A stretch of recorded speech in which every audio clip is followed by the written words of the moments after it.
I remember we designed the darkest rising first.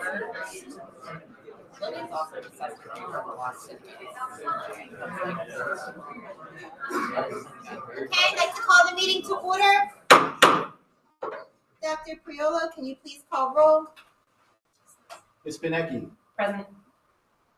Ms. Strass. Here. Mr. Essenplayer. Here. Ms. Hollingworth. Here. Mr. Knuckles. Mr. Ritter.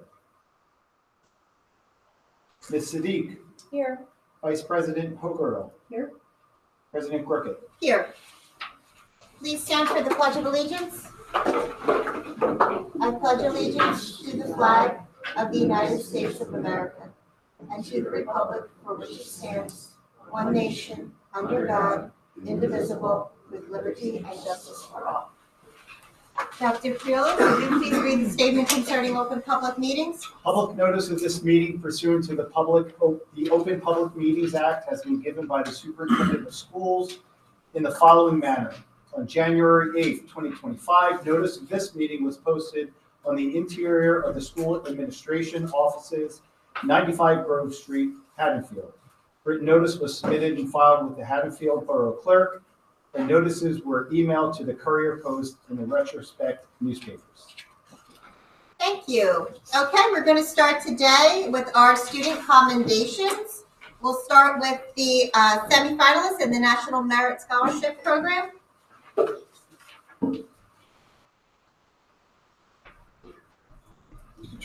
Quite a few people. Very special award when you look at how few students get this across the country. So our commended finalists. These students are National Merit Scholarship Program at approximately 1.5 million juniors are recognized among the top 2 to 3% of test takers. This recognition places them among the top performers and highlights their strong academic promise. I'm going to need everyone, so if you're here, just come on up. Andrew Brand, Warren Hamlin, Thomas Crooked, Aaron Keith, Aaron Donovan, Lauren, Willie Novak, Brandon Stoner, who might not be here, but still made it. Paige Fitzpatrick, Amina Lubar, Benjamin Osama, Jacob Schiller, and Reese Tillman. Vice President Paul Parker.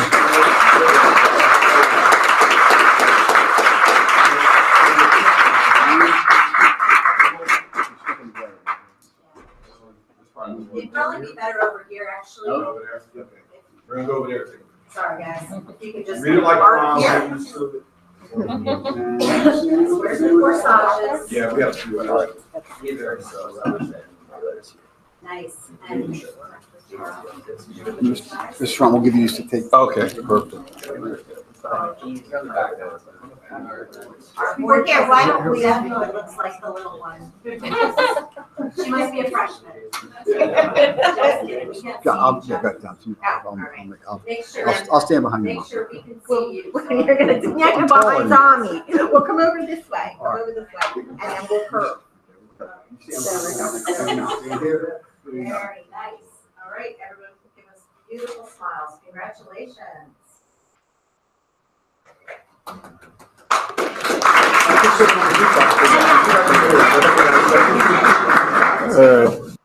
Next, we have our semifinalists. Being a National Merit semifinalist for prestigious academic honor, high school and high school student, who had the opportunity to continue in the competition for National Merit Scholarship.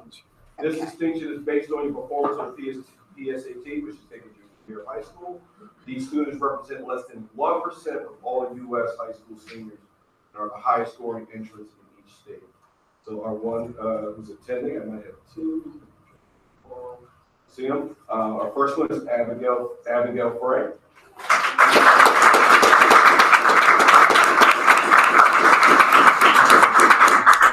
And couldn't make it today, Sean Casco.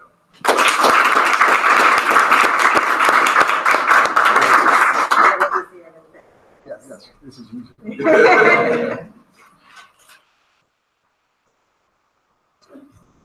Congratulations. Congratulations, everyone.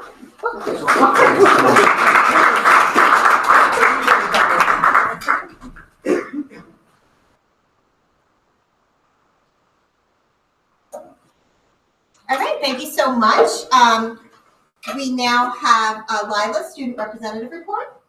All right. So this month we've been pretty busy. First, we want to nominate honor the Seaperch team. So congratulations to the middle and high school Seaperch students for winning the STEM competition at the 250th anniversary of the Navy in Philadelphia. Myself, along with my other Board of Education representatives, so Marlena and Jack, have been working on our bowl wrap. So we have a little update for you. Over the course of the month, me, Marlena, Jack, and Ms. McHale have approved some crest drafts for the school, and we're also working on constructing teams of faculty and students to create a timeline for the future Wool Wrap project. So our next steps are going to be going into Mr. Reader and Mr. Bogart's sophomore and junior classes to promote interest in the project and recruit student helpers to sift through, lots of the school memorabilia, yearbooks, etc. by decade in order to figure out what is actually going to make it onto the timeline. We had our week of respect starting October 6th, and we kicked that off with a community meeting. We had some performers, and they were spreading their message of, peace, love. It was a really lively performance. It was super engaging. Coming up, we have Multicultural Day on the 21st. So affinity clubs are working hard to share different cultures with art, food, educational information to create a more inclusive environment. So clubs like French, Spanish, German, Jewish American, LGBTQ+, as well as ASL clubs are involved. And they create activities like trivia, food prep, and then this year marks the second annual Hot Ones Challenge presented by the Spanish Club. So that's always really fun to watch. We have our Fright Night Dance coming up on the 30th, hosted by the peer leaders, Leo Club, DAC, and Bulldog Bulletin. So kids dress up individually and with their sports team or peer leaders. I know they do a lot of dress up with their frosh show. And it's just a really fun event. A lot of people show up. We have the fall play coming up as well. That's going to be Clue. They're in Tech Week actually this week. And opening night is October 23rd at 7 p.m. And then other show times include the 25th at 7 p.m. and then October 26th at 2 p.m. So it's going to be fun. Hope to see everyone there. Homecoming at the homecoming football game on Friday the 24th. The winners of the homecoming committee will be announced. Congratulations to the nominees for the boys. Freddie Tunkal, Luke Gensel, Luke Bonder, Tommy Grickett, Mark W. DeMedio, and Drew Cataldo. And for the girls, Riley Austin, Lauren Anton, Sis Dietz, Ella Foley, Vivian Hoff, Marlena Kadar. So we can't wait to see who wins. It's going to be really fun. And then finally, for our sports update, congratulations to the girls tennis on their 24th consecutive sectional title. They played their match for states today. And then tonight's football game versus Gloucester is dedicated to Drew Elliott and raising awareness for childhood cancer. The peer leaders are selling yellow ribbons. I have one I see a lot in the audience. The symbol for childhood cancer awareness as a fundraiser to support Drew's charity. And that concludes the updates. Thank you. That's what I was going to ask, yeah. Teachers have to eat hot wings, right? Yeah, so there's a popular YouTube channel called Hot Ones where celebrities get interviewed and they have to eat increasingly spicy chicken wings. And so there's I believe it's like students get to vote on what teachers they want to see in that challenge. And then in front of everyone, they have to answer trivia, I believe.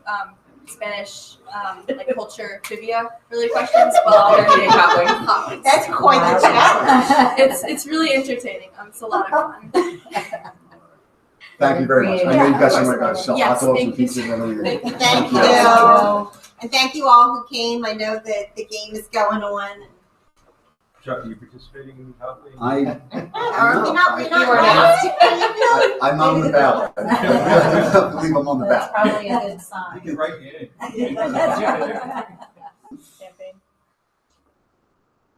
All right, moving on, we have our referendum progress update from Land Associates and Colliers. How's it going, everybody? I just did a hot wings challenge with my 13-year-old niece over the summer and lost. So it's actually a lot of fun. Jeff Potter here from Land Associates, here to discuss all the projects in design. I'm not going to steal too much of Rich Brown's thunder here. He's going to talk about projects in construction and through construction at this point. So jumping right into it, we've been extremely busy, as I'm sure you can all imagine. We're getting ready for a number of October 30th bids before the new year, and early January bids as well in advance for summer construction. Some projects that are taking 18 months to do, and some are just summer jobs for next year. So just jumping into that, first and foremost is probably my favorite. I'm biased here a little bit. The auditorium alterations and renovations to the high school, along with the lower C-wing classroom alterations as well. We're going to group that into one package. That project's going really well right now. That project is in for Collier's review, who's doing a third-party construction cost estimate review on the project to make sure we're on budget and ready for that one. October 30th is the day for that project. We're going to go out to bid on that one. We have confirmed all scope of work with the owner. We are working with third-party audio, visual, and lighting vendors, as well as third-party seating vendors to utilize the state co-op purchasing to get that work off of the GC bid in an effort to save some costs there. That project's going very well, and we anticipate it to go out on the 30th. I'm just going to list everyone, and then you can go back and ask questions if you'd like. Next project, we have the Hopkins Turf Field amenities and parking. Thankfully, because that's where I just parked right now. We know there's a parking deficiency, and it was fun parking in a field that I know will very soon be a turf field. So we revised the concept for the Hopkins site layout to accommodate some recent developments over at Lulworth Hall, and just the keeping of the Maggie House and the Carriage House in their current positions. So that layout has changed a little bit to incorporate Hopkins Gym. We've now created a plaza that's separating your existing turf field from your new turf field, and of course the Hopkins Gym. So that project, the site, we call it the Hopkins Field Amenities and Parking Project, is going well. We're in construction documents with a targeted bid date of December 2025.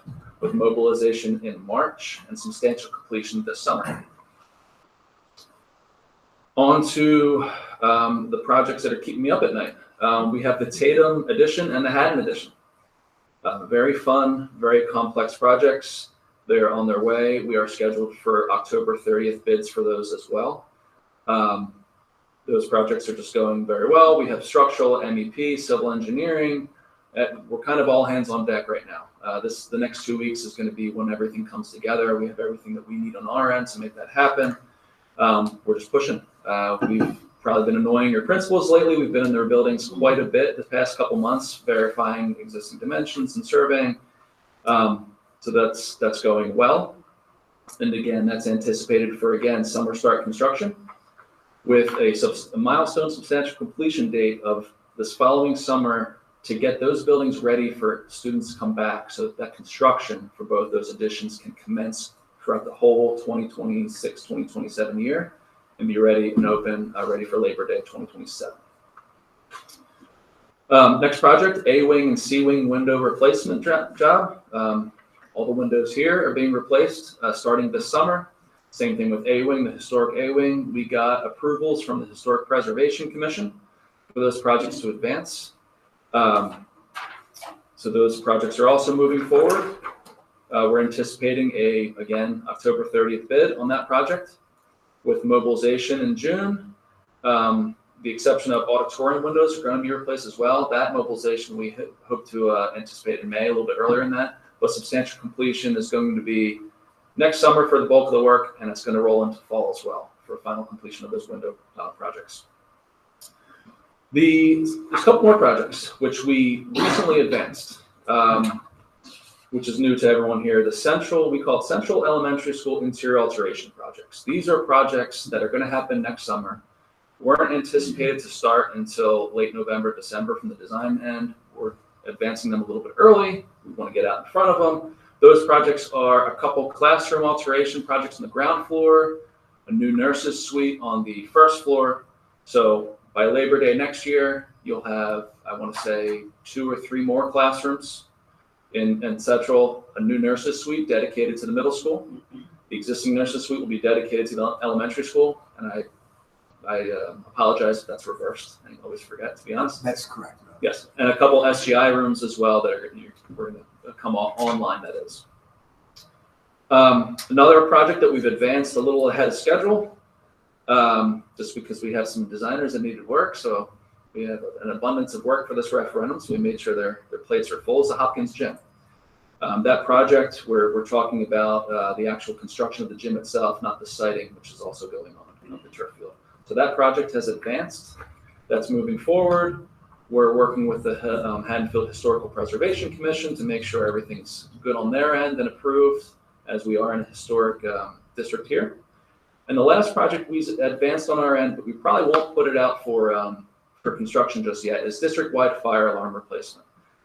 With the Haddon and the Tatum second floor additions, there's quite a lot of overlap with fire alarm replacements. So our engineers have actually started on that end. So we've advanced that project as well. So that's it for the projects in design. Projects in Collier's review for bid is again the Tatum and the Haddon second floor additions. There's a project out for bid technically right now. It's the 1890s alteration project, which I believe Rich is going to talk about a little bit more in depth.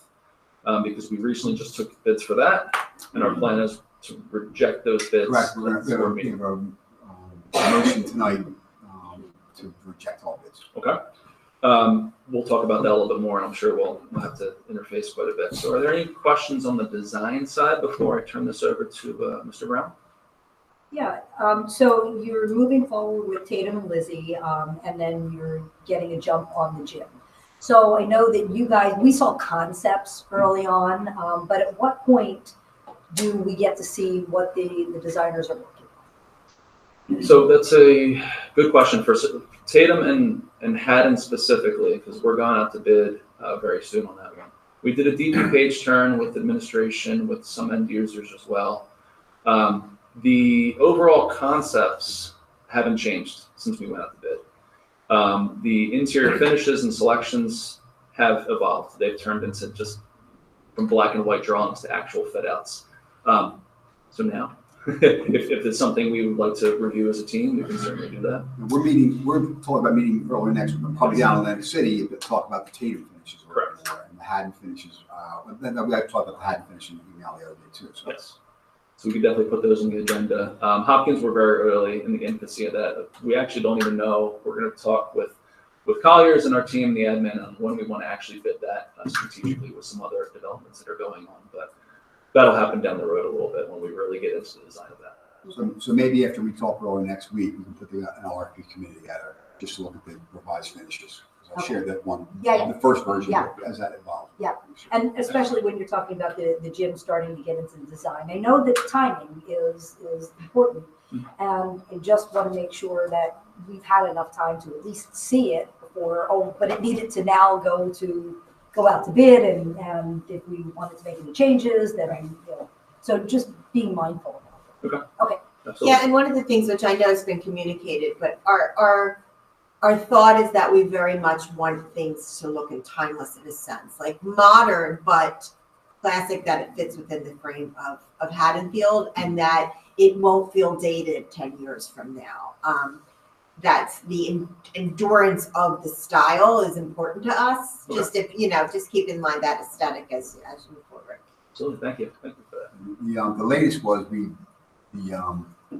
rehearsal room floor underneath in the middle school. Yes. They just came back with new designs today, so I can share that with you guys. Okay. It very much mimics the auditorium layout. It's actually the same floor tile, correct?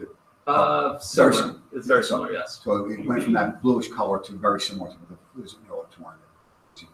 Oh, yeah, I'm sorry. In my head, I'm thinking the high school. Yes, the middle school auditorium flooring will actually be the same down in the below stage area. Right. So we'll be keeping those the black, grays, and reds, and school colors, and putting them in the practice rooms as well.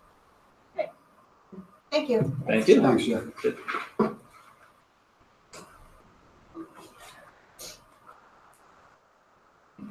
Good evening. Good evening. My name is Rich Brown from Collier's. I think you already know that. They walked quite far. I didn't have to cheat like you did, I'm sure. So I'm going to give you the update on 4 of the projects I have in the past, which are close to being complete. Then I'll give you the newer one that's under construction, the demo going. And then we can talk more about 1890s. So starting from the beginning, the interior alterations at Haddon. So punch lists were developed between land and my firm. They're going to do that work on the week of the 3rd, and everything's set up for that to occur. It's not I wouldn't call it a tremendous amount of the list. There's a few things that didn't arrive in a timely fashion, like the casework in 122, some pipe enclosures, and the actual final windows, just from a production standpoint. So that work will all take place that week, and the closeout documents are all ongoing, and then subsequent to that, we can do final payments and officially close that project out. Okay. The flooring abatement at all 3 of the schools, that was B&G and then LBJ Interior Solutions. They are in pretty good shape. They have a few punch list items. Again, the same week, November 3rd, they're going to come back and do that. Some of the little transition strips are still required. They're going to take care of all that.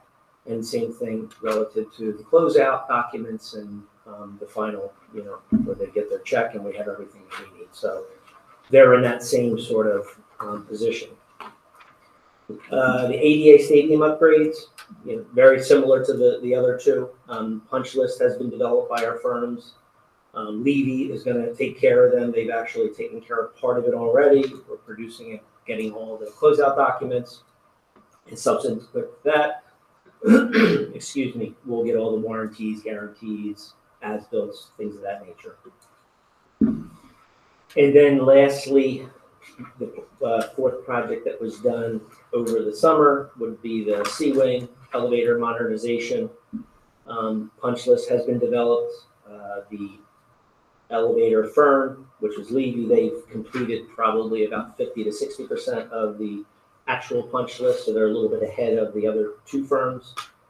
And they're working on supplying us with all the closeout documents. So probably the next time I'm up here in front of you, because all those will be closed out. I would suspect that there'll be nothing to speak to on those projects. Just for clarification, that high school elevator was not part of the referendum. Right. Right. Colliers oversaw as construction managers for us, but that's part of the capital project, just so people understand. Just kind of from a timing standpoint. The time standpoint. Grabbed it. And so the new project that is underway is the auditorium and practice room renovations at the middle school. It is Levy Construction was the contractor. They mobilized right around the 23rd of September. Their target completion is mid-April of next year. The status is they do have all their permits. We did initially get the demo permits so they could get started, but subsequent to that, they got the rest. We're going through an extensive submittal process with all the shop drawings to make sure that Lan and his team takes a look at them. We get them all approved, and they have started the demo, and they're about 60 to 65%. So that project is moving along. There's 2 of the state vendors also as part of that. It's called Generations doing the AV work. Again, in Longo to do the seats, and that's a good approach because we save a lot of the overhead and profit if you go through the state contract. And that's where that project is. So we're just starting. Any comments, concerns, questions on? We got good news about the HVAC delivery system, the shipping date, correct? Yes. Yeah, that's a good thing to know. Yep. And one of the nice things about getting these projects out early, you never know when you can get in the queue depending on how many other firms are out there putting in those same, orders for all that stuff. So, but yeah, good point. Any questions on that? Okay. So the 1890 bids, so they did obviously come in over what the expectation was. We had a call, I think, Tuesday. Obviously, the direction from everyone here was to reject those bids. We're doing a couple parallel things at the same time. We're looking at, there's 3 things that came in kind of high that was a little bit surprising. One was the HVAC. Usually on a project similar to one like this, it's usually like $50 to $60 a square foot.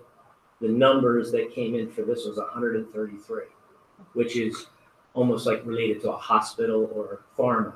It's really, and I think part of that too is the economy of scale because it's a small project, which is one of the things we've been working to lay in is trying to group some of these. So instead of ordering 4 unit ventilators, we'll be ordering 24 or 44. So we hope to take care of some of that in the latter larger projects. Couple of the other things, we went back and looked at the scope relative to, because there was a chimney that when we did the initial estimate, we didn't believe that it was going to encounter that much. And so we knew that when Jeff brought it to my attention afterwards, that there's going to be a lot more work. So the contractors, I think the few of them that priced this up really were very conservative. So now Jeff and his team are looking at it, and we think we minimized the actual need for that much demolition. So that's going to put us back in the right direction. So when we're looking at the HVAC, they think they might have a slighter, more economic design for the mechanical systems. And Jeff can come up and talk a little bit more about that. And then the elevator, we're gonna make that an alternate. So that'll get separated, and you can either do it or not, depending on what the regular base bid comes in at. And that's removal of the old elevator that has been used. That's not a new elevator. There's an elevator in Central that hasn't been used. I can't tell you how. 25 years. How many? Like 25 years. 25 years, so it's just sitting there. So the plan was to pull that out and make that storage space. Yeah. But that's not necessary. That's nice to have. So we're make that as an alternate that way. It's a couple $100,000. So And for this chimney, is this chimney, what's our goal? Are we just demoing this chimney? Do we actually use this chimney? Are we trying to refinish the chimney? So, I'm not sure if the microphone's up here or not. There's actually two chimneys. One we didn't know about, which we found, which is actually in Chuck's old office. Oh. Surprise, surprise. Behind which the wall. again raised the number. So we need to lower that chimney down to the basement level. We need to restructure the floor. Something that happened a few months back when we laid that up there. I was cutting holes through the floor, so that was fun going through that building. The chimney that you see from the outside is the historic piece that we need to retain. We don't want the historic preservation coming back and saying you're completely altering the look of this. We don't want to go down that path. So there are two options. One, what's currently in the bid is actually keeping that chimney intact on the exterior, but removing a portion of it from the interior. So you're taking out something very heavy and compression, basically, and you're taking out a section of it. There's a lot of structural work involved in that, especially a chimney that's from the 1890s. So bids, there's a lot of unknowns after talking to some contractors. And by the way, after every bid, regardless of the outcome, we always reach out to the contractors. If we build a rapport with these contractors, we get the inside scoop, what hurt, what did not hurt, or what helped. The chimney was a big unknown. There were a lot of people that threw costs at it just to save their tails. Because once you take that apart, you don't, what you're getting into there. So there is an option, which we've looked at in the past week, to keep that chimney intact and not do any structural work. It just requires us modifying where we locate. There's an interior stair and a platform lift for ADA that connects the buildings together. We're just going to slide that down a little bit. So there's that, and actually, as of 6:30 tonight, my designer came up with a scheme that I think is going to work. The second floor was the challenge. If we keep that chimney, not to get on the weeds, but I always do. If we slide that stair over, it's just going to make those classrooms upstairs a little bit smaller. So we do have an option, and we do have a choice to make, but we can make this work by keeping that chimney intact, which will save us a couple $100,000. Makes it ADA compliant too. And it makes it ADA compliant. It's a way around it. I think we talked, one of the goals that we had, to try to keep that chimney so that the Preservation Commission didn't, because the worry there is once you start dealing with that costs a lot more money. So the plan was to do that and still get the full width of the hallway. That was the dream, right? That's we came up with that dream. Yep. But now that we came back, Land went back very quickly, actually, in 72 hours, and said, we have to move the chimney. We still are not going to have the Preservation Commission. They can't, we're not going to deal with the outside. And here's a different solution. Not the perfect solution, but still a very functional solution that gets us where we want to at a cheaper price. So it's not the perfect solution, but it saves us a couple $100,000. Right. So it's a decision. It's back to where we need to be. Yeah. And it's unlikely that we're going to, in the future, 20 years from now, a board isn't going to say, those jerks, why didn't they? I'm sure they will, but they won't know the whole story, right? I mean, I'm sure they will, right? I mean, we do it all the time. I mean, our buildings But we can't see any situations where it's like, oh, we would have had 3 more classrooms if only we had taken out. Well, it won't make that much. Our buildings have enough idiosyncratic additions that these will blend right into all the. I was just gonna say that, Sean. You got some other things going on. Yeah, that's what As I you walk think. into the Haddon and go up and downstairs like this. Or the curtain With a curtain. that's behind the wall. Yeah, so yeah. that was another thing that came up, the curtain in the auditorium that was behind the wall, we had been told by everyone this had been removed 20 years ago. So instead of taking Yeah, it so down, they just those covered it down. up. Let's get that board It's back. just like when my friends got our base or bathroom redone, and they're like, so underneath your bathroom, there's another bathroom, like tile.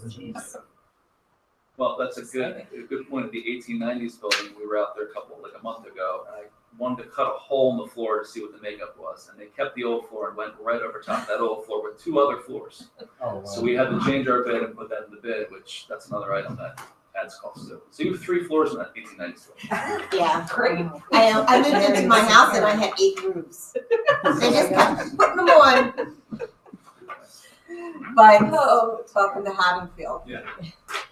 Okay. Thanks, guys, and once again, I really hats off to Jeff and his team who, we got those bids back, dove right in, found out the crux of what was going on, and came up with a solution that I think is a good way that we'll share that once we get finalized. Thank you. Okay, you're welcome. All right, Ms. Russo and Mr. Pellegrini. Russell, am I pronouncing that right? Pellegrini?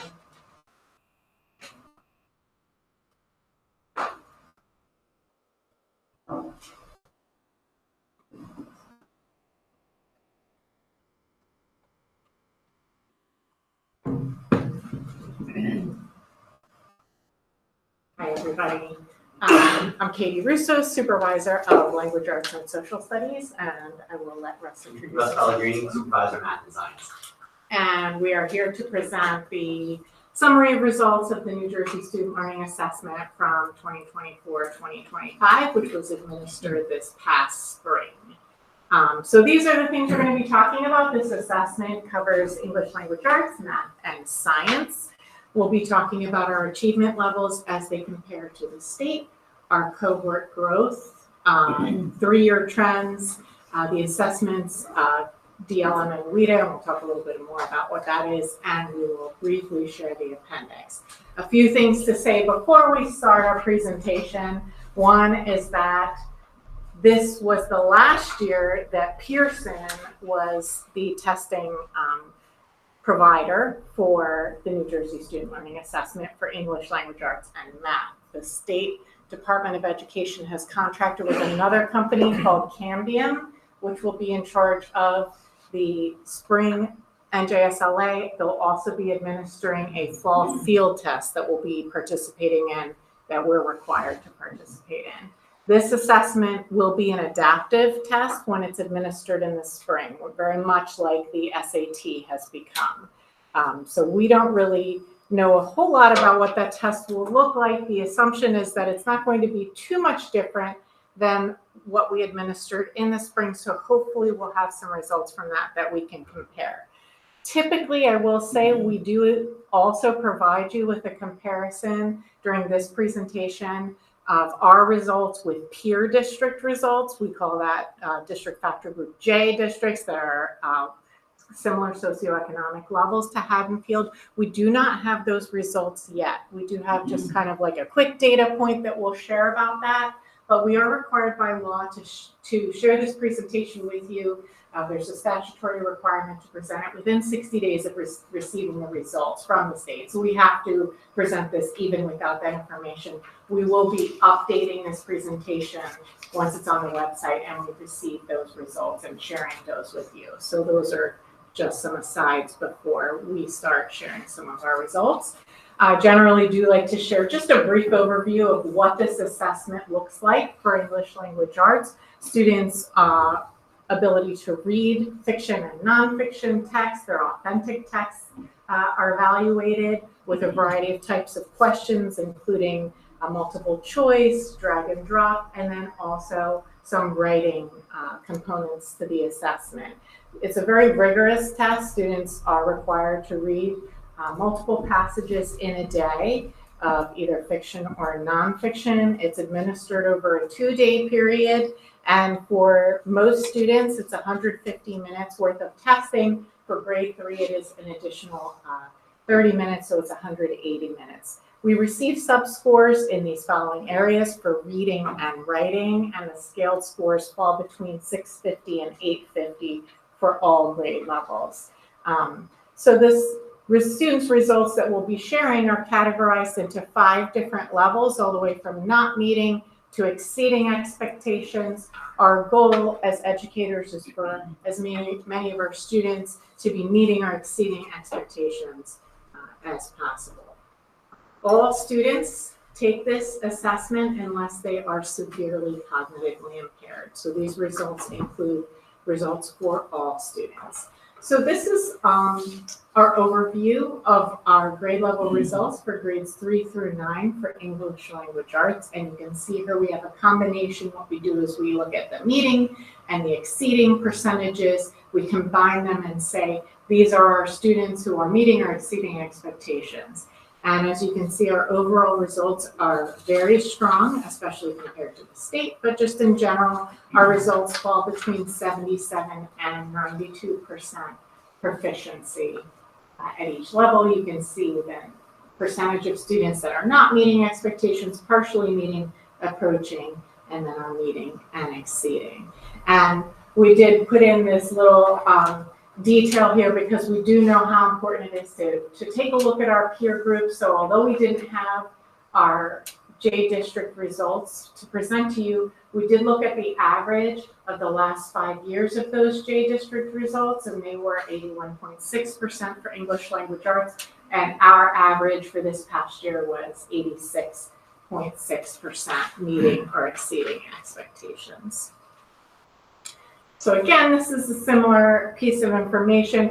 It is helpful to see our comparison to the state in the sense that you can see where does the state perform the strongest or the poorest, where do scores go up or down at the state level, because there are adjustments made to the assessment that can impact the scores. So as you can see from this bar graph a little more clearly, the lowest scores at the state level are found in 3rd grade and 9th grade, and that is where our lowest scores were as well.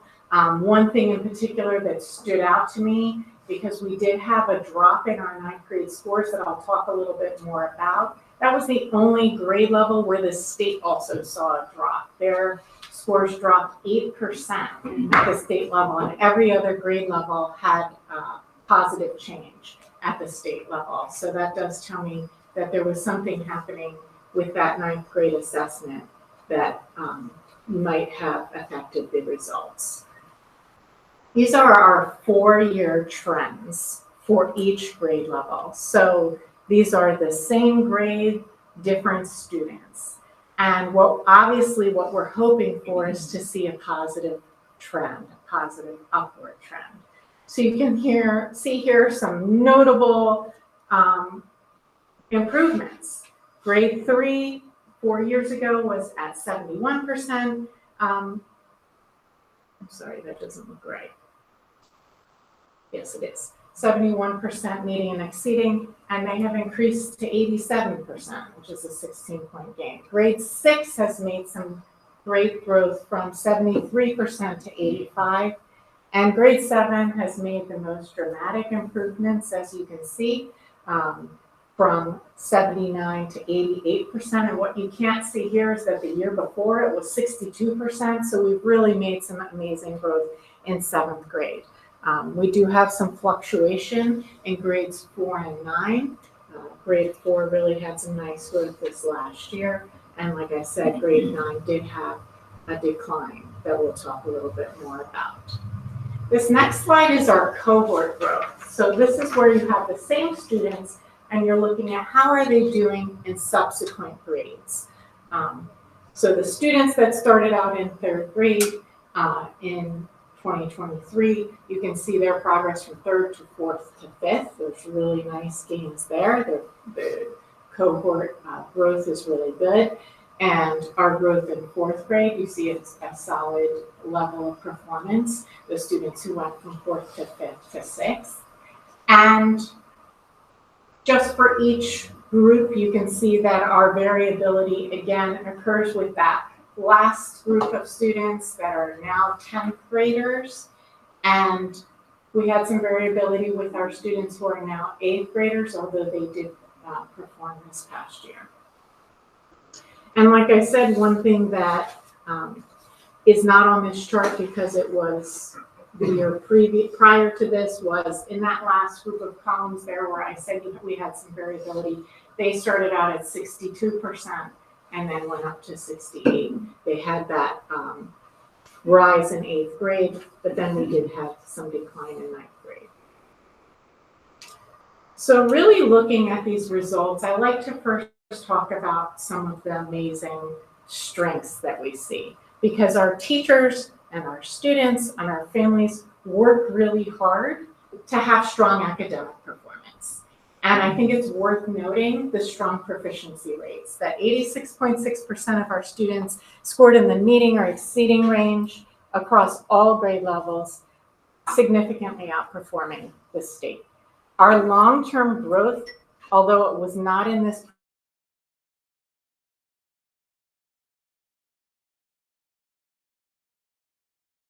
really recovering from COVID, we have far exceeded our pre-COVID levels. So in 2018, our average was 77% proficient. So we've gone from 77 to about 87. So it's a nice growth from pre-COVID levels. One thing I wanted to highlight were just some specific grade levels here. The proficiency in 4th grade reached 89%, which was really great, especially 2 years in a row. And it was a 5.6% increase at that grade level.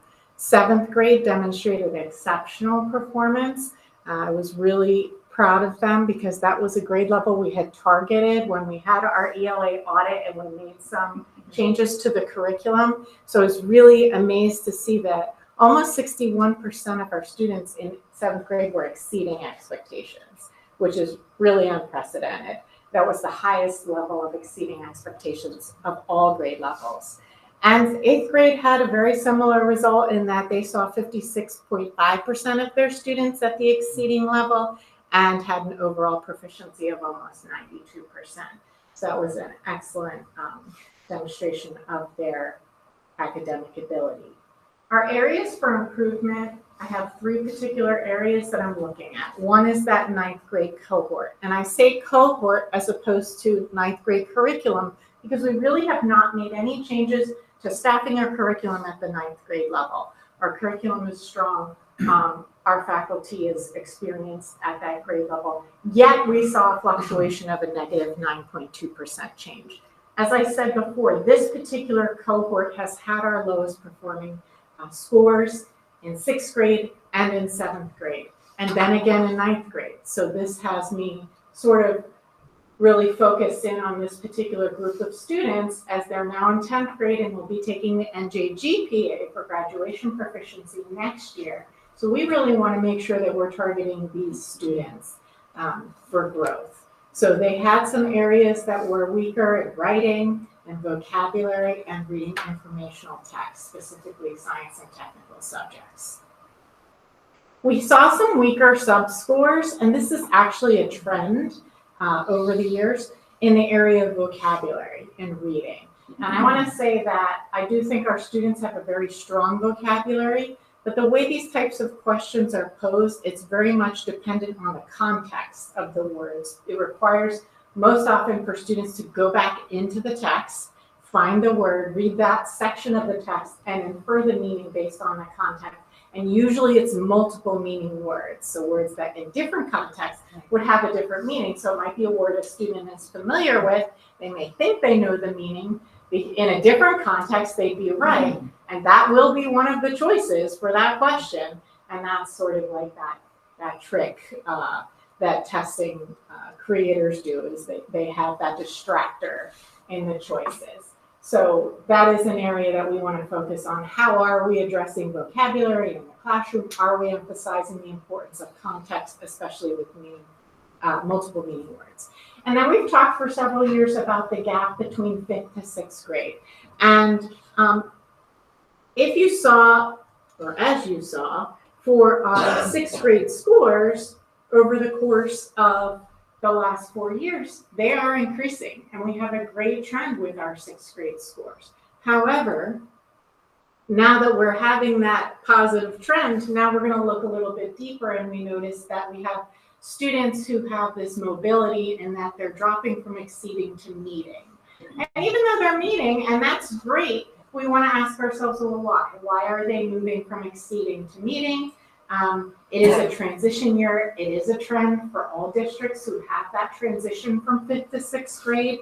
They are middle schoolers, and they do go from 120 minutes of ELA instruction in 5th grade to 50 minutes in 6th grade. So there is, there are all of those factors that we maybe can't control, but there are things that we want to look at to make sure that we are continuing to support the rigor within our 6th grade curriculum.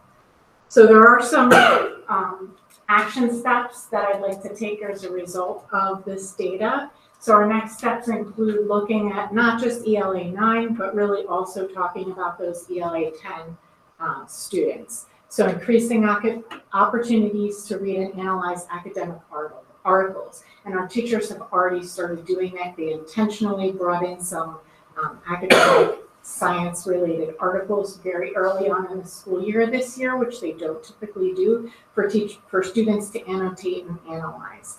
They're targeting writing instruction, reinforcing authentic and on-demand performance tasks, which is what students have to do on NJSLA. It's not a process piece. You don't get a month to work on a piece with rough drafts and peer reviews. You have to write on demand.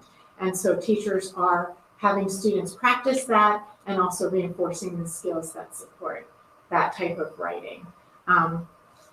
We also worked last year and over the summer to develop a district-wide writing progression of skills. And the purpose of this is so that all teachers who have writing assignments in their classes understand what's expected based on the standards at that grade level. So if you're supposed to be able to use a semicolon to generate a complex sentence in 9th grade, we want all of the teachers teaching 9th grade to have that expectation or to be reinforcing that skill in writing. So I worked on that writing progression for high school and for middle school. So we now have writing progressions delineating the skills for writing all the way from kindergarten through grade 12. And that's not just punctuation, it's also things like introductions, conclusions, support, evidence, things like that. So that work, I'm hoping, will build some more consistency and rigor with our writing. We are considering reinstituting the Linkit benchmark to provide some practice, but also to help us to identify students mid-year who need support before they're taking the NJSLA. And that was something that we had dropped a few years ago because students are tested quite a bit at the high school level. They do take the PSAT, but the PSAT does not give us the level of detail that the Linkit benchmark or the NJSLA gives us in terms of student performance. And we're also shifting how we focus on teaching vocabulary, like I mentioned before, really emphasizing the importance of meaning within context for our multiple meaning words. In grade 6, we're continuing our small group intervention program for students in English language arts. That happens during the tutorial program. We identify students based not just on the NJSLA, we also administer an IXL benchmark, and we also use information from the elementary school to identify students who receive support or intervention at the elementary level. We also instituted required time for independent reading during tutorial, and what that does is it frees up some time during ELA. Like I said, the time drops from 5th grade to 6th grade, so rather than using class time to have students read the text they're supposed to be reading, they now can do that somewhat during tutorial, which the ELA teachers have said has really helped with their instructional time. And then we're also, like I said, using IXL in a more intentional way. We have a benchmark assessment that we use IXL for, and then what it does is it develops an action plan that's individualized for each student. So it provides differentiated, targeted instruction. So if students are missing skills from lower grade levels, it provides instruction and practice for those skills. If they're exceeding expectations, it also provides enhanced practice for them at above grade level, with above grade level skills. And then in terms of vocabulary instruction specifically, because as I said, that has been a trend as one of our lower, and when I say lower, it's relative. We are still far above the state when it comes to that sub-score, but we kind of look at, well, what areas may be holding us back from even growing more, and that vocabulary piece was identified. So we did implement last year for the first time an explicit morphology program in 4th and 5th grade, and morphology is a way of looking at understanding words using their roots, suffixes, prefixes, using the meanings of those parts of the words, not just how to spell them, not just identifying them, but what those parts of words mean, how words relate to one another, and really helping to build vocabulary knowledge. And we also have some professional development scheduled for elementary teachers to emphasize that connection between word study and vocabulary development.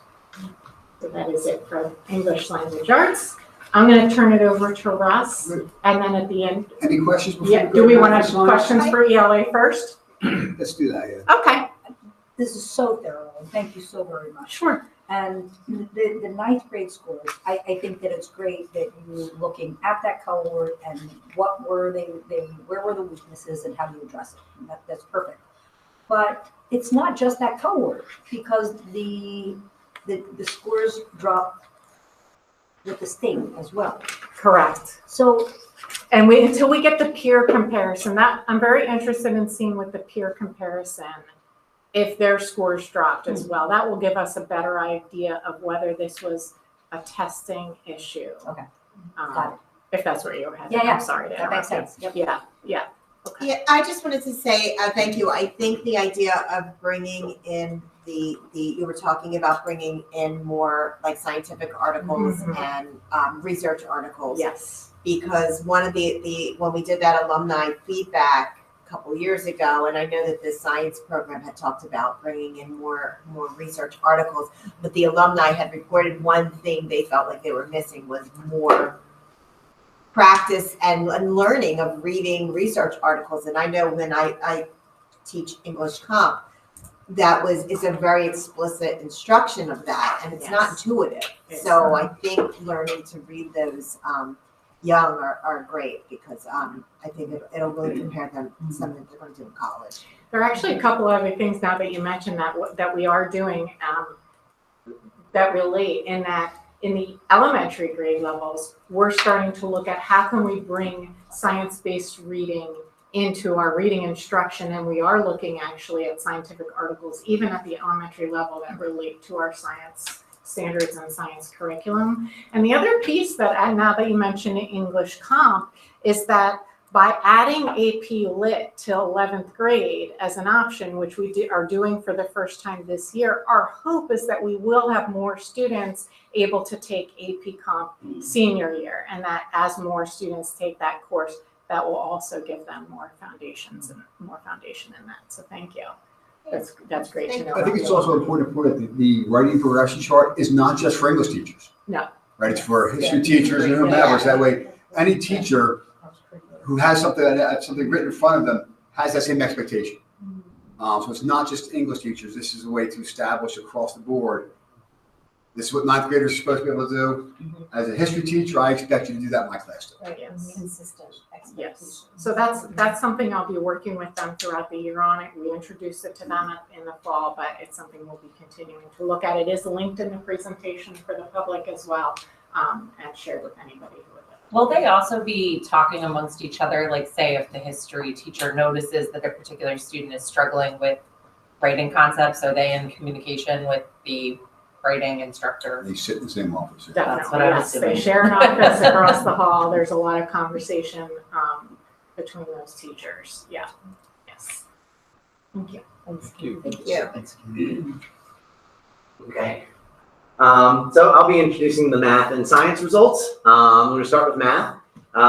Like Katie said, the math test will be changing this year. So last year it was administered over 2 days at the high school, 3 days at the elementary school and middle school. It's 180 minutes long. There's really 3 types of questions that they go through. They have the forced answer question, which is either multiple choice, you have to enter a specific value. The second one is a student generated answer. This is looking at mathematical reasoning. So a lot of times they have to show all of their work and explain how they got to a conclusion. And finally, they look at mathematical modeling, so our word problems and our applications. Scores, just like ELA, are between 650 and 850. And then there are the 5 levels, exactly like English language arts.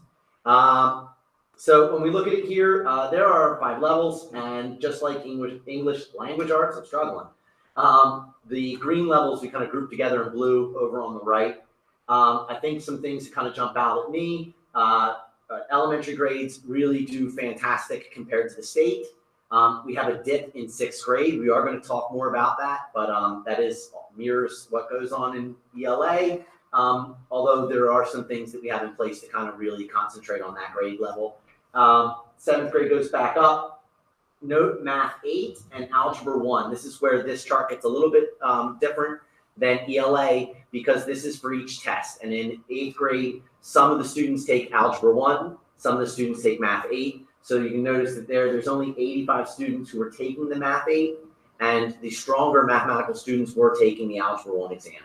Algebra 1 is a mix on this chart. We will look at it when it's broken down by grade level. But on this chart, this is everybody that took the Algebra 1 test. So both 8th graders and 9th graders. So that's a mix there. And then geometry, those are specifically 9th graders in geometry who are, quite accelerated. We can see that those results are quite high there. We did, again, compare this to district factor groups by taking the 5-year average of theirs, since we don't have this year's results. And Haddonfield is slightly above that, almost a percentage point above other day districts. Looking at it on this chart here, we're on average 32 percentage points above the state's meeting exceeding across there. Couple areas that we are going to discuss more. We will discuss the 6th grade there, that dip from the elementary grades into the middle school. It's kind of pronounced. Also, our difference compared to the state is not as big in 6th grade. So that's one, again, where I think we want to look at. 8th grade, we do want to discuss it, but I do want to note that although it's only 41%, it is more than double what the state is. So when we look at that, you look at the 6th grade, that's a little bit more concerning because the percentage above the state is not as high. Back up in Algebra 1, quite strong. And then again, geometry, as we kind of expected, was very strong. When we break this down in terms of grade level, here we have it across from 2022 up until last year.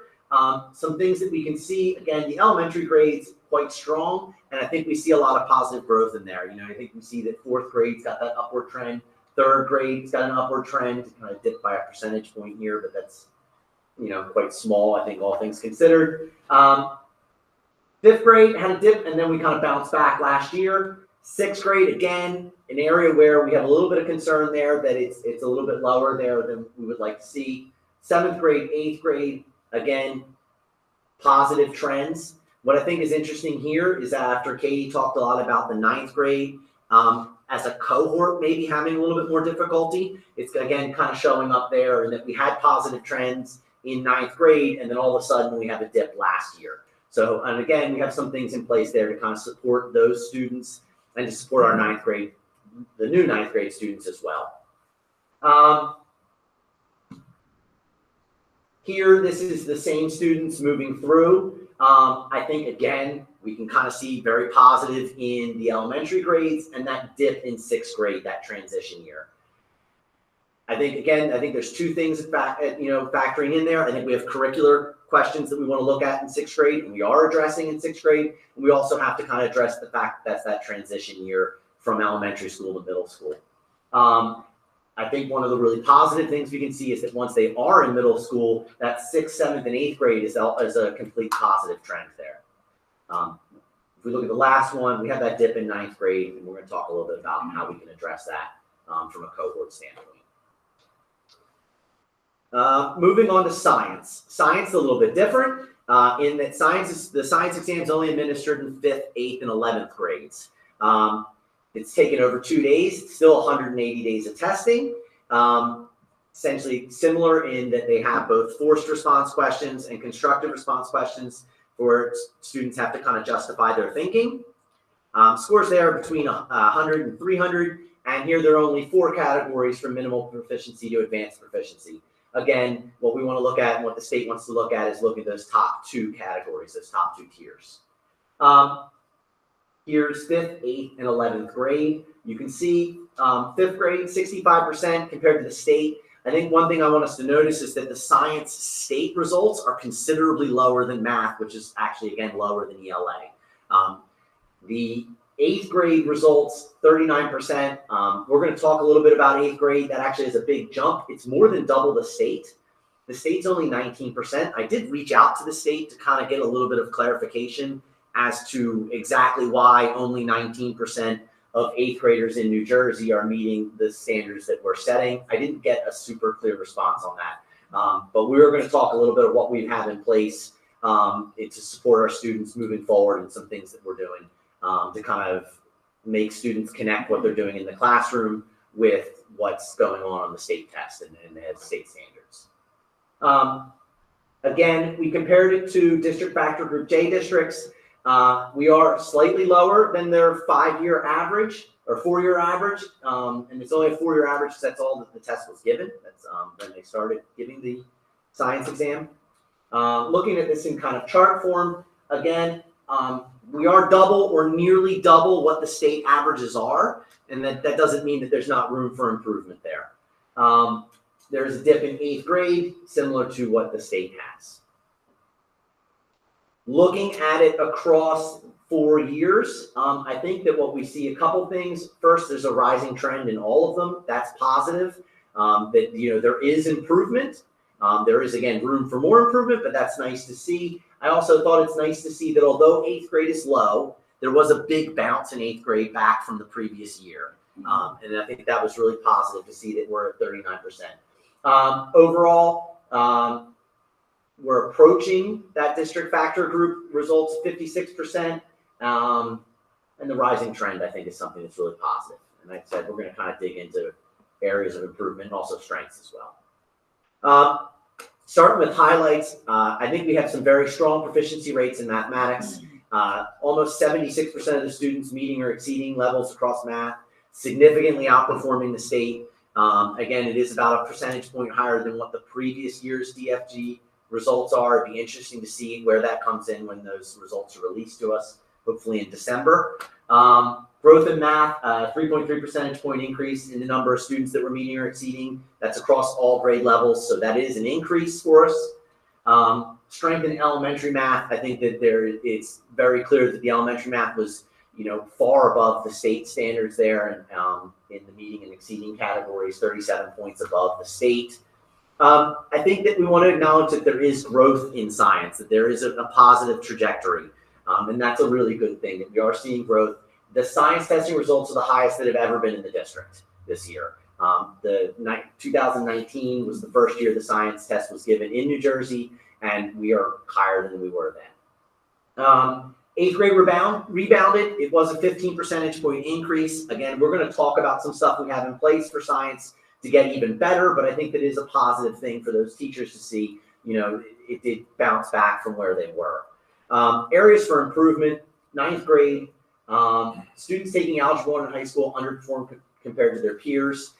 Again, this is something that I think Katie talked about when we talked about ELA, that 9th grade cohort might need a little bit more support, especially as we move towards the NJGPA testing the following year, their junior year.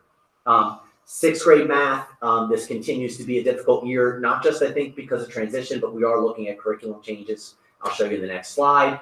And then science, again, I think although they continue to improve, there is room for improvement there to really get those results, higher, and also to bring us up to, above, hopefully, our peer districts. So looking at each of those, 6th grade math this year is implementing a new curriculum. It is the curriculum that was implemented for the first time last year in grades K through 5. You can see that the elementary had improvements. It'd be nice to see 6th grade also kind of seeing those improvements. I think alignment's going to help there. The fact that the students are used to the curriculum. It's an increased rigor, more evidence-based curriculum. Students are more engaged with the mathematics and required to make their own connections with this curriculum.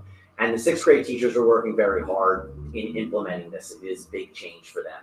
So that's something that we're working on. It's something that's going to take time. There is professional development during the November PD days.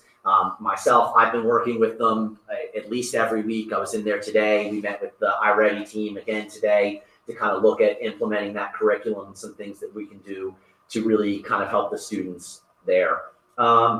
We've also looked at small group targeted intervention support. We used last year's NJSLA results as well as the iReady diagnostic and previous year Linkit results to kind of identify students for small group intervention during their tutorial period. Looking at 9th grade, similar, that we're looking at intervention things there to kind of help that cohort specifically. So we've increased spiral review throughout the year, specifically addressing standards that we identified in the NJSLA as students struggling in. This was particularly functions and like domain and range, and a lot of how those apply to real world situations. So we want to kind of be able to circle back to things that they were either doing previously in Math 8, and then for our sophomores, what they were doing previously in Algebra 1. I was just in a geometry class where they were spiraling some of that in terms of parallel lines and perpendicular lines yesterday. Days kind of blend. Students who struggled in the previous 2 years of NJSLA kind of did a data analysis, and then we're pulling those students for small group intervention during dog time and their lunch as well. So that's, again, more support we have for that 9th grade cohort. Science, there's a lot of professional development that we have right now for science teachers from middle and high school grades in looking at, they're doing phenomena-based learning in the classroom, and the science classrooms are doing a lot of really awesome things in terms of hands-on stuff. What we want to make sure is that we can take that hands-on labs and everything they're doing and then connect that back to the standards.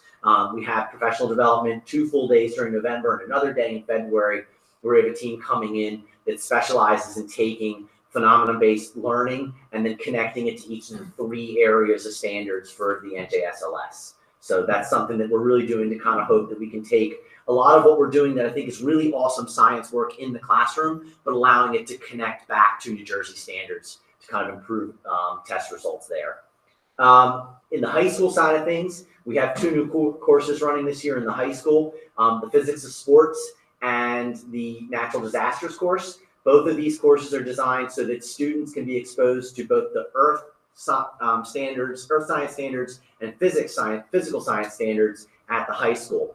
I think in years past, what we had is students either taking a physics course their junior year or an environmental science course, and then they were therefore maybe missing some of the state learning standards in that 3rd science course. So now these are semester-long courses designed to kind of bridge the gap. If you wanted to take AP Environmental Science, you could then, instead of taking another full year course, take a semester-long course in the Physics of Sports.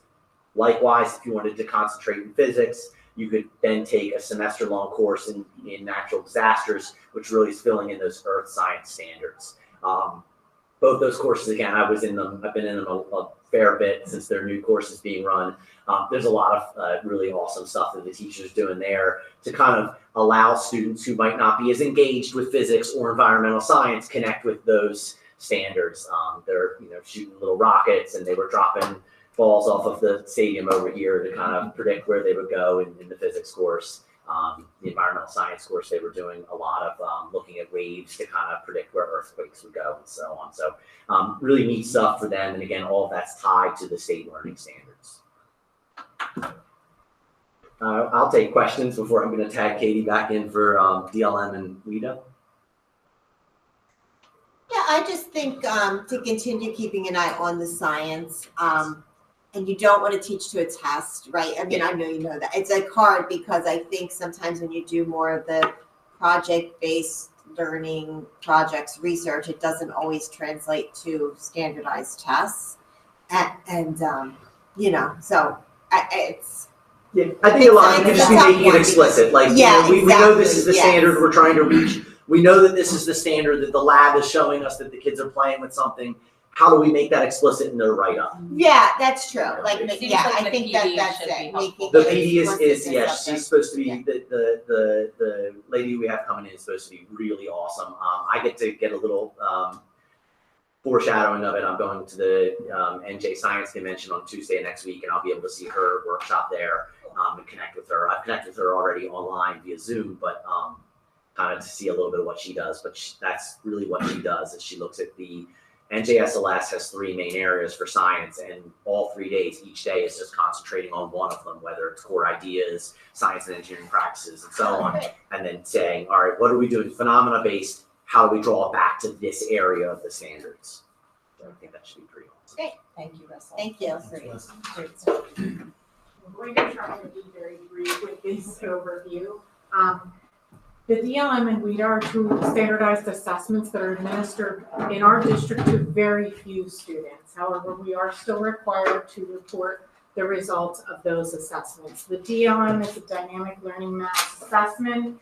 It is administered to students with severe or significant cognitive disabilities. These are students who have to meet certain criteria. Those criteria are on this slide so you can get a sense of the students that we're talking about. It is fewer than 1% of the students in our population, and it's an alternative to the NJSLA, administered in grades 3 through 8 with those students. And during an IEP meeting, the case manager and the family and the teachers will determine whether the DLM is appropriate for that student, whether the student has met the criteria for this assessment.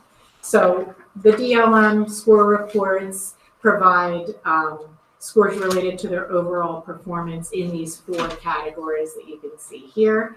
And last year we had fewer than 10 students taking this assessment, so we were not allowed to report the results. This year we do have 12, so as soon as the number exceeds 10, then we are able to report those results. Only 4 students took it in science, so we won't report those. And this information is probably not going to give you too much detail, because this is all of our students in grades 3 through 8 who took the assessment combined. We cannot say what grade levels they were in because it would make those students identifiable. So these are how our students performed in ELA and in math on the DLM. WIDA is very similar. This assessment is administered to students who are multilingual learners. Again, in other districts, you might have a much higher number of students that are taking this assessment.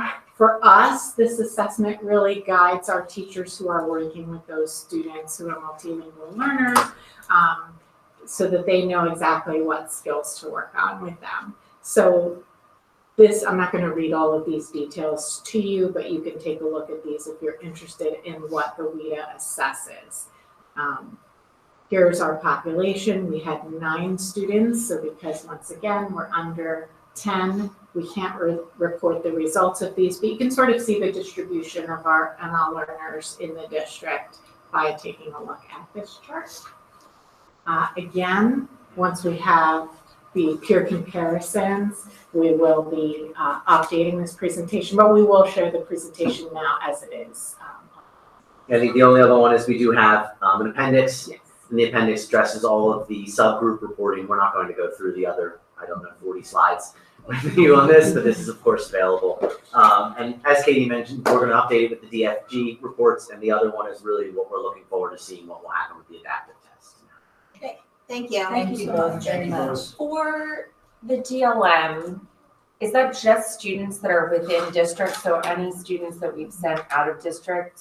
No, They're not in and out of assessed? district. It's So in and yeah, out, yeah, okay. we're responsible for testing district, even if they're out of placed in the out of district placement. Is it helpful for seeing if the out of district placements are effective or? not really? It is. It's a single data point along with the other child study team testing and their progress monitoring data that we take a look at. It certainly does provide a helpful lens. Thank you. Appreciate that. I know a lot of work went into it. Thank you. Thank you. So for curriculum committee, Meg, that was kind of it, right? Yes. Okay. Thank you very much, Katie and Russell, for that beautiful presentation. We got to hear it yesterday too, so we're feeling pretty good. But just really exciting to see and, watch the incredible ways that we're analyzing this data, the incredible performance of our students and teachers, and that we're continuing to improve. It's exciting to see. The only other thing I'd say is we took a peek at some new and revised maps being reviewed now, but will not be on the agenda for approval till November. And there were 3 of those, and that was it. Thank you.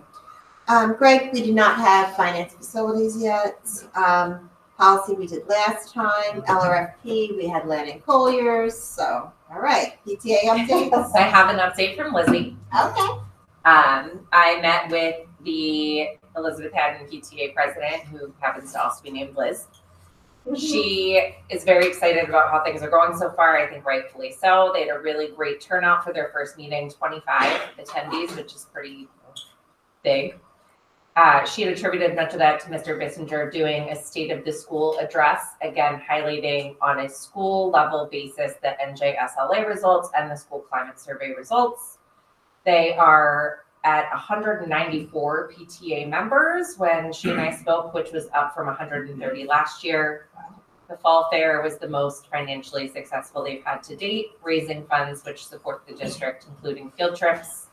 They've granted every teacher wish list request so far. They use those funds to provide 3 meals for teachers during teacher conference weeks. They're starting a lunchtime gardening club. Noontime enrichment signups will be coming up in December. And the PTA is providing field trip t-shirts for the kids so that they have a designated shirt to wear on field trips, that they are very identifiable. So sounds like a great plan. DADEP had its general membership meeting last night, which I attended. A couple of reminders for this upcoming week. There's a dine and donate on Wednesday, this coming Wednesday, October 22nd at Shake Shack. And then on Thursday night, there's the fall parent social at Kings Road Brewery. That's from 7 to 10. No tickets needed. People can stop by, and you do have to mention that you're there for the tea and social. Thank you. Yes. Dr. Krillick? Yes. Trying to take notes and Many hats to this. So we had a wonderful recognition tonight, and I appreciate those of you who were able to make it for 25-26 Educators of the Year. Again, I talked a little bit about this last year. I credit Ms. Sadiq. It was her idea to honor our recipients before a football game. So I'm hoping this will be a now annual tradition with it. Last week, we kicked off the 26-27 Educator of the Year award process. Nominations were sent out last week. I strongly encourage folks to nominate deserving educators. That closes at the end of the month. Thank you for those I heard back from. I'm still looking for 3 board members to serve on this year's scoring committee. So if you want to shoot me an email, if you're interested, I promise I make it as efficient as possible. So that's fantastic. I also want to announce that next month, I think it's during the action meeting, I'll be presenting the district-wide results of last spring's climate survey. So a lot of the good and interesting work happening there. And then finally, we received our 2025 CUSAC scores. And there's I'm going to temper it a little bit. The good news is we passed in all areas. Great stuff. The other good news that we scored 100% in what is most often referred to as the most challenging category to score 100% in, which is the personnel section. That means all of our evaluations and guidelines and regulation. It is one of the more heavily regulated areas. And I'm very proud that we scored 100%. I'm going to temper it with, I would like to see higher scores in our other areas. The scores did go down a little bit from last time, but the silver lining in that is that all of the areas we received reductions are easily remedied. We're not talking about anything that required, like we were missing curricular requirements or other areas that require any kind of wholesale change. Of all the categories that you received points for across the 5 domains, we got deducted in 7 areas. And that resulted in the 89, 89, 91, 91. And there were things like our bus safety drills were linked in our agenda as opposed to being written specifically in the agenda. Okay. That's why So that's you'll why we see saw it. why you see the change here. We lost 6 points for that. Another area we lost 6 points in was board members know, the public may not know, that all board members and school district administrators have to file ethics disclosures every year. Well, unfortunately, we had one staff member that submitted it a day late. So we lost all of our points in that area. So those are the kinds of Reminder things. to get your testing done on Yeah. time. So those are the things we receive deductions for. So on one end, and like there's no award or no incentive to have a perfect score. You know, from the state's perspective, you just have to pass. But darn it, Gino has very high standards. So I actually have until Tuesday to file any kind of appeal with any areas. So we just got the scores, last night? Last night. So I have a week to do that. I have already gathered our some internal members of our team to look at where we want to appeal. I am going to appeal the bus safety ones. I want those 6 points. It's not much I can do with the ethics disclosure, but there are some other areas that we might be able to regain some points. So my hope is I come back to the board in a couple meetings to say that we were successful in those appeals. And it is important to note with the instruction and program that a big 60 points of that is based on test scores. Right, so all the curriculum work was 100. We got full credit for all the curriculum, all the stuff. It's just that when our test scores came back, you get you get points deducted for not doing X, Y, or Z. As far as testing. And all the points we received on the curricular work, I can't credit Russ. I'll credit you in 3 more years. Russ is new. He needs all the credit, But Katie and Rob and Matt DiDonato, who's a big part of that, really deserve the lion's share of the credit for that. So thank you guys. Thank you. Good job. Well done. Thank you. Well, we got 3 years now. So very grateful. Indeed. Gina wants that leaderboard. I know. I said the same thing. So Chuck said it to me, and I'm like, my response was, "What's with the 89 and Yeah. So that, and then I you know, said, "Who we didn't both- file?" That's exactly what I saw. I was like, well. But we're glad we passed. It's a really hard. I thank you for all your hard work. It's very detail oriented. It's a lot to organize over and above all the stuff you're normally doing. And you know, as much as I moan and groan about this at times, it's a good opportunity every 3 years to do a really deep dive into all of our processes and procedures to make sure we remain aligned and doing what we're statutorily and what we're required to do. Yeah, I think it hurt us those years we were overperforming or whatever they said, and we didn't have to file them because it did. It hurt us. Like there's a reason why you do these things, you know, and it forces you to recheck what you're doing and making sure you're all up to speed. A lot of those things are dictated by the 397 whatever policies that we have that have all these sometimes embedded statutory requirements and due dates. And the state has actually done a better job in communicating and sending reminders to school districts about that, because sometimes it's easy to lose sight that in policy 5751, there's a requirement by October 1st every third year that we have to submit a particular thing when you're running a school district, right? But it's good to have. There's a good reason why they're there, and even if we don't agree with the reason, we have a moral and ethical responsibility to uphold all of those things. So we're going to continue to keep our eye on the ball in those areas. Great, thank you. Okay, Mr. Klaus? A few things. I spoke with Rob, and the safety plan we discussed last week. He's making those language changes. I'm working on the formatting changes, but he's got the state's really completely redoing it this year. So as he's reformatting it now, it's going to be, you're going to see a new version of that come out very shortly. So that's, I want you to know, we did look at that.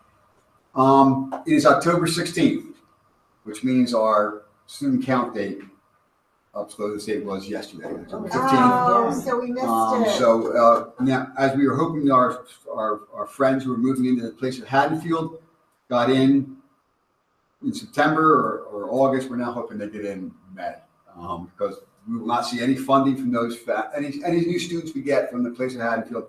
We will not see funding from them until the 27-28 school year. Funding from the state From the for state, them. funding from the state for them. So that could be. That's the only funding we get. We're not That's the only seeing funding. any, that's the only fund, only. Right. Right, funding no, we it's get. not a fault of their own. Oh, no, Correct. but yeah, it's not like we have other funds. But the other, I mean, one of the things you look at there is very likely there'll be Title I funding coming with that, which could be significant, and that's now 2 years out. Any potential for that. We were informed last Thursday at a board meeting that our transformer out back was leaking oil. PSE&G was out. They are going to replace the transformer, but they don't know how long it's been leaking oil, so Great. they actually have to do a dig underneath that for environmental purposes. When they pull up the stuff, they have to dig underneath it and see how deep the oil goes. So the high school facility complex will be without power for 16 to 32 hours while they do all that work. So they have to keep testing the soils to go deeper. So we're planning that for November 6th, which is we're off. Is the JIF covering that testing? Who's paying for the testing? PS&G. Okay. Yes. The 6th, which is a Thursday, during teacher convention, we were going to try to go earlier, but that same week they bring cranes in the middle school because of the HVAC system, so we can't use the middle school. So we have to have PD somewhere. So all PDs at the high school. So we're going that 4-day weekend. We're going to do it. So they can go Thursday, Friday, Saturday if they need to. If weather's terrible, I guess we'll ask them to wait until winter break, because can't be in the building. There'll be no service. There'll be no systems in the building for safety. Finally, I think we talked about this before. I have the student advisory panels, one in middle school, one at the high school. We started meeting this week, the high school. It was fun. Just after 6 weeks of discussion, I gave them blank calendars for the 27-28 school years. When the dates are taking off, and they're going to come back with calendars for me. So what they said. So we're going to get a real good shot at what students think a school calendar should look like. So it'll be an interesting point of view. Yes. Now they have to follow the rules. They're where they need to be there 180 days, right? 180 days, and they have that. So they're going to come back with that. So that's our first project they're doing there. And it was interesting. We talked about me developing the calendar versus marking periods, which we kind of the principles together. Right? So they're looking at that. Middle school is coming up with parameters for e-bike and e-scooter safety rules around the middle school and consequences for not following them. So we talked about if Mr. McHale's outside and you see a student without a bike, without a helmet on, what do we do? And they're talking about education. They're talking about one person said we need to bring in a trauma doctor to talk about what happens when you hit the ground without a helmet. The kids learn that. They talked about maybe having helmet vendors come in and educate families and students so they can see what the helmets look like. And things like, boy, if you come without your helmet, maybe you should get a lunch detention and have to do a worksheet on bike and helmet safety. So we'll be presenting, probably I'll meet with them again in a couple of weeks. So we're going to come back there. Maybe I'll have them come, or I'll just present their ideas. So that's the kind of stuff we're working on, those type of things. So those both meetings started off great, and I, quite frankly, really enjoyed both of them. The kids have great ideas. Sounds fun. And once again, it's funny because they want right to lunch detention. They know. Just like in the high school, right? When we had the committee for the code of conduct, they went right to open campus, and because they noticed, they're like, oh. So they weren't really good at it. So it was a great conversation. So I enjoyed it. So I'll continue to report on that. Nice. Okay, nothing from me aside from reminder to purchase your Rally in the Alley tickets. They are up for sale. Okay, we'll go on to public comments. Members of the community are invited to speak up to 3 minutes. If you'd like to make an additional comment, please wait until everyone has made their initial statement. This is an opportunity for the board to listen, but not debate issues or end or question and answer period. Please be aware that not all issues brought up before a board meeting will be resolved that evening. We ask you to identify yourself by stating your name and the name of your street before making your comment to the board. Any comments? Okay, seeing no comments, we'll go on to our Board of Ed agenda up for approval. Governance, accepting the monthly HIV suspension, vandalism, violence report, approval of fire security drill, approval of 25-26 school safety guidelines and crisis response guide, approval of the 25-26 calendar, second reading, and adoption, approval of the school bus safety drill, emergency drills, policy approvals for first reading, and approval of the 26-27 academic calendar. Motion? Meg? And Steph? Oh, Jess. Oh, Jess. Meg and Jess. Is directing your attention. There will be many Where do you go? Oh, that's misleading. It was this, none of this. Any questions or comments? I'd like to ask a question about the location of the bus drive. Sorry. Is that why it's written out? Yes. Yeah.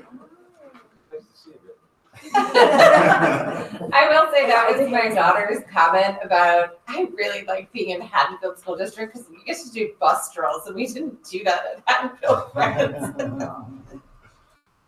Okay, Mike, not Mike, Dr. Brunella. A little. Mr. Sinclair. Yes. Ms. Hollingworth. Yes.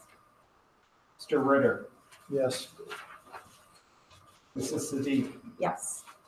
Vice President Hoberger. Yes. Ms. Benecki. Yes to all but F1.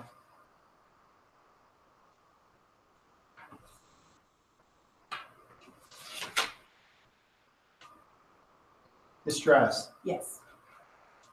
President Crooked. Yes. Okay, curriculum, special education, approval of field trips, conferences, travel and overnight field trips, resolution to approve the following new revised curriculum maps. But it doesn't. They're not on say there. which ones are. They were linked. They Were were linked in the, Yeah. But were they linked online? I Yes. thought they were. if you click on it online, it goes Yeah. to a Oh, Google okay. Doc that links the curriculum. Resolution to approve the implementation of the SMART executive functioning curriculum. Resolution to approve Central Middle participation in the New Jersey State Library Association's Information Literacy Project. Resolution between the Board of Ed and Bloom Board Educator Advancement Program to create pathways for paraprofessionals to New Jersey certification. Resolution between the Board of Ed and NJ Pension Solutions to lead an on-site professional development session. Resolution between the Board of Ed and the Historical Society of Pennsylvania for a professional development workshop. Resolution between the Board of Ed and NJCIE to provide consultation and coaching, record review, observations and meetings. Resolution between the Board of Ed and the Full Life Counseling. Resolution between the Board of Ed and Yale School. Resolution between the Board of Ed and Yale School. Resolution between the Board of Ed and Gloucester County Special Services. Resolution between the Board of Ed and Walsh Legacy for homebound instruction. Resolution between the Board of Ed and Walsh Legacy. Resolution between the Board of Ed and Robert Davis for music therapy. Resolution between the Board of Ed and EduSeer for online instruction. Resolution between the Board of Ed and the New Jersey Commission for the Blind and Visually Impaired. Motion? So moved. Okay, Matt and Jess? Ms. Hollingworth. Oh, wait, hold on. Oh, sorry. Just discussion. Oh, sorry. Any discussion? All right. Ms. Hollingworth. Still yes. Mr. Ritter. Yes. Ms. Siddiq. Yes. Vice President Hoagirtle. Yes. Ms. Benecki. Yes. Ms. Strass. Yes. Mr. Essenpler. Yeah. President Crooked. Yes. Personnel, approval of personnel transfer, salary upgrades, mentoring, extracurricular coaching appointments, leaves of absence, and resignations. Resolution for elementary teachers to be paid curriculum rate. Resolution for Carolyn Taylor to provide home ed instruction. Resolution for Madison Brzezowski to provide home ed instruction. Resolution for compensation for Caroline Brown for additional 3 hours. Resolution to approve compensation for Megan Scovazza to move her classroom. Resolution to compensation for Carrie Heinzel to move her classroom. Resolution to approve Ashley Miller for home ed instruction. Resolution to approve the following employees for home ed instruction for student. Okay, motion? Greg and Matt? Questions or? We missed, Mr. Whalen, our new Dean of Students, was here tonight. I guess he had a meeting on. So I get to introduce him. I'll make sure he comes back another time. Yeah, some of us got to meet him outside. And he starts 1-1, is that correct? 1, 5. 5. Okay, sorry. I was thinking in business terms, yes. Right, but that, We won't make it. right after break, he comes right. Gotcha. Not New Year's Day? Okay. Mr. Ritter. Yes. Ms. Siddiq. Yes. Vice President Hoagirtle. Yes. Ms. Benecki. Yes. Ms. Strass. Yes. Mr. Essenpler. Yes. Ms. Hollingworth. Yes. President Crooked. Yes. Okay, business and finance, approval of the receipt of the budget calendar for 26-27, approval of the annual maintenance budget, rejection of all bids for the interior alterations of the 1890s building at Central, payment of bills, budget transfers, board secretary's report, cash summary report. Motion? Okay, Jeff, Steph and Meg.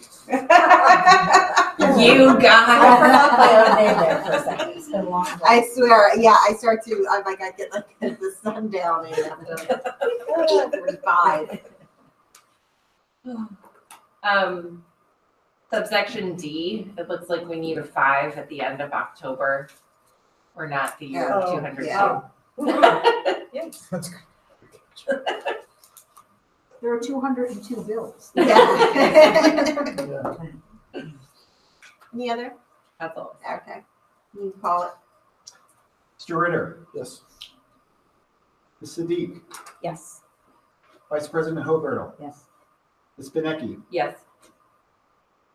Ms. Strass. Yes. Mr. Essenpler. Yes. Ms. Hollingworth. Yes. President Crooked. Yes. Approval of the minutes from September 11th and September 25th. Motion? So moved. Questions? Comments? Okay. Ms. Siddiq. Yes. Vice President Hoagirtle. Yes. Ms. Benecki. Yes. Ms. Strass. Yes, abstain. Mr. Essenpler. Yes. Ms. Hollingworth. Yes. Mr. Ritter. Yes. President Crooked. Yes. Items for future consideration by the board. Okay. Motion to adjourn. So moved. Okay. Matt and Jess. Got